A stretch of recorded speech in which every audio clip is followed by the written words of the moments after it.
YouTube, welcome to the third episode of SAFT Podcast. This is Shataki with my co-host Jacob. Hey Jacob, how you doing? I'm doing great, man. How are you doing? I'm doing great. It's a great weather over here today. Yeah, it's great. It's superb.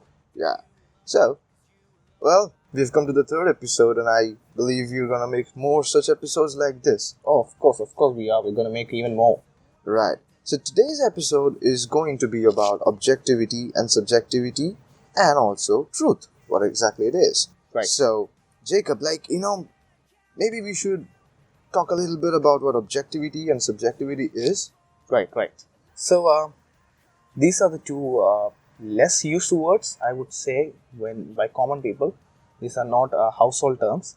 So, this is what objective and subjective means. Objective means irrespective of a person's opinions. Mm-hmm. And subjective means based on a person's opinion. Right. So, we use that most commonly in terms of truth and morality. And when we speak about truth, objective truth hence means something that irrespective of my opinion, taste or preference is true. And when we say about subjective truth, it is solely based on what I think, what I feel and what I want it to be. Right. So that's the basic line of demarcation. Mm-hmm.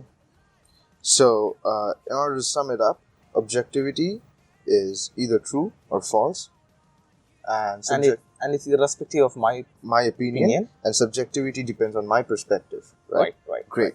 So, we deal with truth every day. We see facts, figures, everything around us. So, what exactly is truth? Is it objective or subjective? Yes, this is a very important question that when engaging in apologetics, we have to get to the root of it. Because, like I said in the first podcast, when we approach a person speaking about the truth of theism or the truth of Christianity, Mm-hmm. if they have a view that truth is subjective, that there is no objective truth, then they don't have any sort of intellectual or existential burden to listen to our statements. Because for them, they can write off anything as subjective. Right. And if someone says, hey, there is no truth, and this is a very common argument, this is one of the postmodernist views, they say there is no truth. And the question that you need to ask them back is that statement true? Okay. Because if that statement is true, then their argument is self-defeating. Right. But if the statement is not true, then why are they making that assertion in the first place? Why are they believing it if that is not true? Right. Because we don't want to believe a lie, we don't want to believe what's false. Right. So they won't have any base to believe in. They won't have any base to believe it.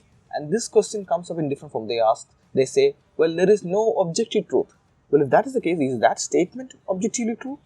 Because if it is not, then it only applies to them. Then I shouldn't be concerned with that statement. Right.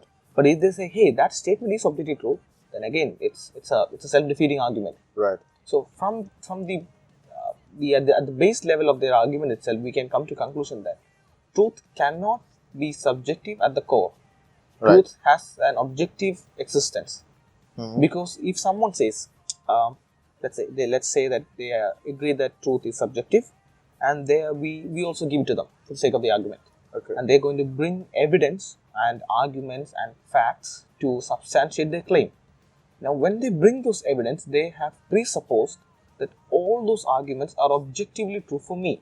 Right. Which is why they're bringing it and trying to convince me. Right. So there again, the subjectivity comes into play. So in order to prove their statement is subjective, they have to bring in objective truth. Right. So that dismantles away their argument at the ground root level. So truth has to be objective, and that's what we observe from the world. Truth has an objective existence. You cannot live in a world with subjective truth. You cannot make do with it. Right. We all handle truth in an objective level. Because if truth is not objective, then we are not having this conversation. Right. I can claim whatever I want. If truth is not objective, then morality isn't a matter of concern. True. Then judiciary falls down. If truth is an objective, then science is a failure. Yeah. What do you do with all of that? They want to make away with this fact because they don't like things that they hear. Truth is, as Charleston has said, truth is stranger than fiction. Right. So, and he said that it is because we have made fiction more suitable for us. Right. So when they hear things that they don't like, they want to do away with it. But they don't have arguments for it. So they go for the gap argument and they make truth subjective. But right. it doesn't lead them anywhere. Right. So what is this comes up this brings a question in my mind, which is, being a Christian, what is the significance of truth in a Christian life, and why truth matters? This is a good question, and when someone asks you, why does truth matter? You need to ask them back, do you want the true answer or the false answer? Okay, and that's interesting. That straight away they say, well, I want the true answer. Yeah. Why do you want to know that? Because you know that only the truth makes sense. Why do you want to know what is false? Okay. Now, in when we look at maybe, for example, of economics, when a model has failed or when some theory has failed, we look at it only because we can draw some conclusion out of it. Right. And then we suppose that conclusion is true. Okay. And that applies to all situations. And Right. we learn from that conclusion and we construct a different model. Mm-hmm. So it is inherently within human to know that truth only makes sense. Right. Because here's the question: why do you want to know the false answer? How is that going to benefit you? Right. Even if you think you can make a benefit out of false answer, you're again trying to put a true observation or true conclusion out of it. Right. So truth is the only thing that makes sense for us, and that is what we're all aiming to. No one wants to give in to lie. That's why people are unhappy with dishonesty. People are unhappy with unloyalty. Right. Because why? That's full of deceit. Right. Why would people be concerned with it?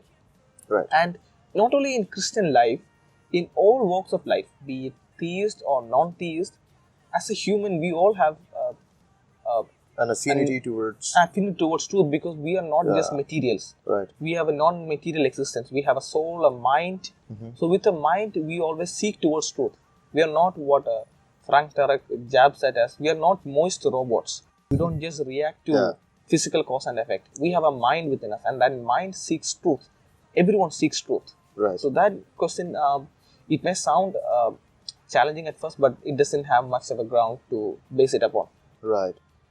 So, Jacob, thank you so much for the insights on objectivity, subjectivity, and truth. I hope you guys liked it. And this was the third episode of SAFT. And we're thankful to you guys who joined in today. And do not forget to like, subscribe, and share. We love you. Thank you. See you guys in the next one.